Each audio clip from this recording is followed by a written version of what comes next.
people feel betrayed.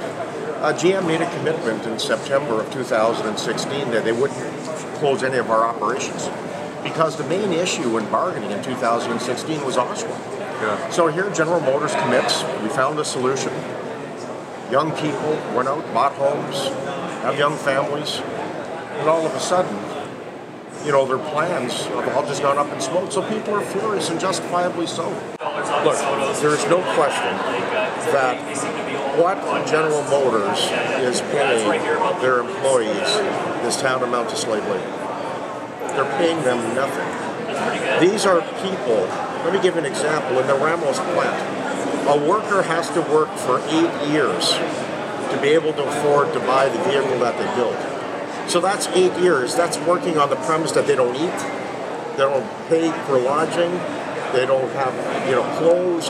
That's all of their wages for 8 years to buy the vehicle that they build. Bad decisions are reversed all the time. Bottom line is, if you don't fight, you're guaranteed that the plant will close. But one thing that's for sure, and I don't think GM understood it when they announced their decision at the end of November. I don't think they expected the backlash that they're getting from Canadians.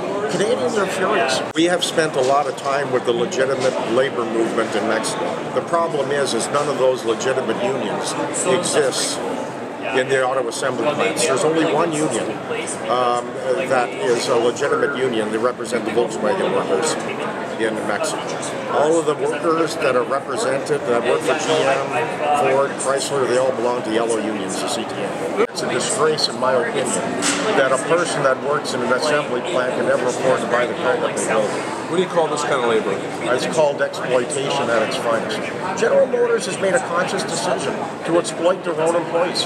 They're paying them $2 an hour. They can pay more, by the way.